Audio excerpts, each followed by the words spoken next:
foreign home buyers are being blamed for the Auckland housing crisis. The question is, are foreign buyers driving up housing prices? That is the question I want to ask Richard Prosser, New Zealand First. What do you think? Well, of course they are. If you've got limited supply... What do you mean, of course they are? Well, if you've got limited supply and unlimited demand, and you don't put any restrictions on who can come in and buy, then the people who come from overseas with essentially bottomless checkbooks, they've got access to finance overseas at sort of 0%. They can come but here you don't know this, without do you? any kind of investment, without any kind of... But you don't know this. Well, of course we do know it. Yes, we do know it.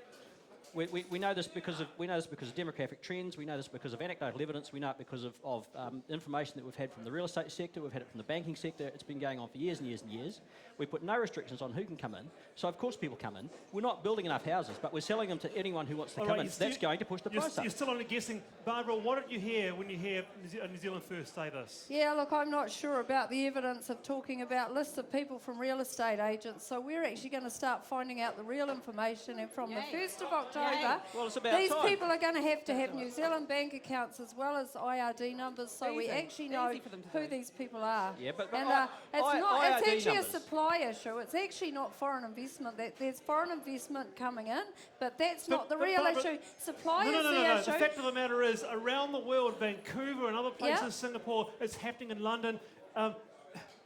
There's definitely an interest in Auckland, okay, but the big issue is supply. It's a supply issue, right. and I think Marilla if any of Fox. these people want to help, they can support RMA changes that will help us broaden out and get Marilla, houses built faster. what do you hear when you hear what Barbara said there? Look, New Zealand should not have a for sale sign on its door to everybody from overseas who want to come and buy up our land. Lease it. If you want to invest in New Zealand, lease it. If you want to come and own a farm, don't own the farm, run the farm, lease the land. The housing market, I don't like what Labor did. I don't like that they used a group of people to stigmatise the situation and politicise it.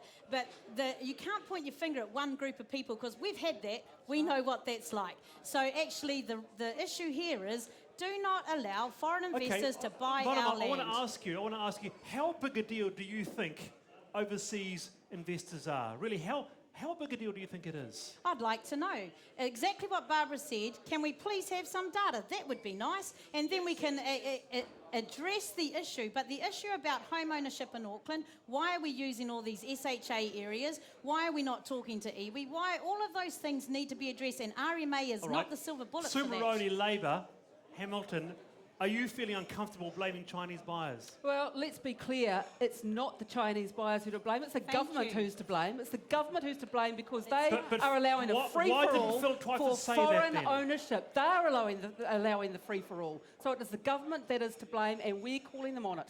And we're not going to back down. We're going to call them on it. Issue. They might play the race card in order to try and stop this debate, but we're going to keep the debate going. You played the race card. You played the race card. You played the card. race card. We The only Chinese... play the race card. It was pretty shameful, wasn't it? It was political on Labour's part. It was quite shameful. What New Zealanders have been telling us for a long time is that there is a problem with overseas investment. We had data that suggested that they were absolutely right about that, and we've called the government on it. Now, we've been asking them for years to put a register in place. They still won't do it. What do you make of the Chinese surnames thing, New Zealand First? What did you make of that? Well, there are a lot of Chinese surnames in New Zealand. There's a lot of Chinese surnames in Auckland. And what they were doing was obviously comparing the number who are based here to the number who possibly might not be. But the thing is, let's stop calling this investment, because it's not investment, it's just purchasing. These people are not investing in New Zealand, they're just buying houses that already exist. If they were coming in, building new houses, breaking in land that wasn't already broken in, that would be investment. This is not investment, it's just change of ownership. It's just New Zealand being sold out. That's all it is. Okay. Hey, I'll come back to you, Richard. Let's go to Damien. Yeah, I just want to find... I'm kind of worried that this is a bit of an Auckland issue for a lot of people. Hands up in Wellington, is this a big issue for you guys? Hands up. What about if we go what if we go further south, Dunedin? Anyone from Dunedin around? You from Dunedin, are you? Yes. Is this a big issue in Dunedin right now? What exactly? The housing affordability? Foreigners coming over here and buying our homes. Not that we know of, no. I mean, Dunedin's had a bit of a history with Chinese people coming over. I mean, are they still there? Yes, I think so. Yeah. But there's no sort of great, because this is a big problem in Auckland, isn't it? Hello, sir. How are you? Very good, thank you. Thanks for coming along to the show tonight. What brought you along? I'm writing about it, as you know. Oh, very good, very good. Okay. What about you, sir? How about you? Do you look, Chinese people coming over here buying our homes, is this sort of really getting people marching on the streets of Wellington? Nah, not really. And I'm an Aucklander anyway. You're an Aucklander and you don't care? Nah, not really. From Pukekohe. We've had 3 generations of Chinese and Indians working there, so... Pukekohe is the melting pot of Auckland. It is. What did you think when you heard Andrew Little over the last couple of weeks, what's been going on? Did it strike a chord with you, or what did you think? No, not overly impressed, really. There's better things he can say. What would do it for you to get your vote to Labour? Well, I suppose it's keeping people who are paid, looking after those, to keep them working, yeah. Look after the workers. Yep, exactly. There you go. Okay, Wallace? Barbara, I want to come to you, but you're in a bit of a hard space, aren't you? Because if you own a house, you don't want prices to go down. So is that a problem for the Nats? Yeah, of course you don't want prices to go down. I mean, people are selling these houses, and the issue is supply. We just need to build more houses, and so if we can free up that land... You keep on talking about supply.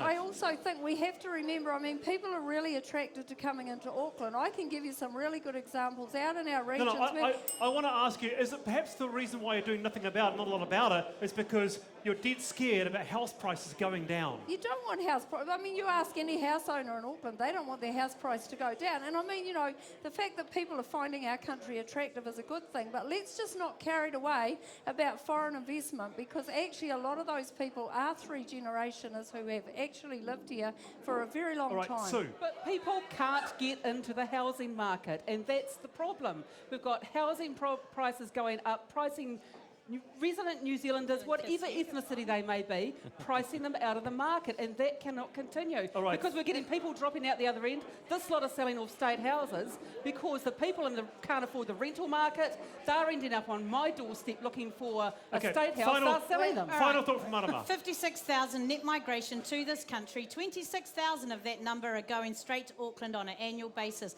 That number cannot be sustained in Auckland. It is driving up the prices. If we push those immigrants into the regions and help support regional development, we will overcome a lot of issues. The other thing is that in Wairarapa and up the East Coast, there are Australians, there are people from the United States buying up houses. No one's putting the finger at them. This is not one single demographic issue.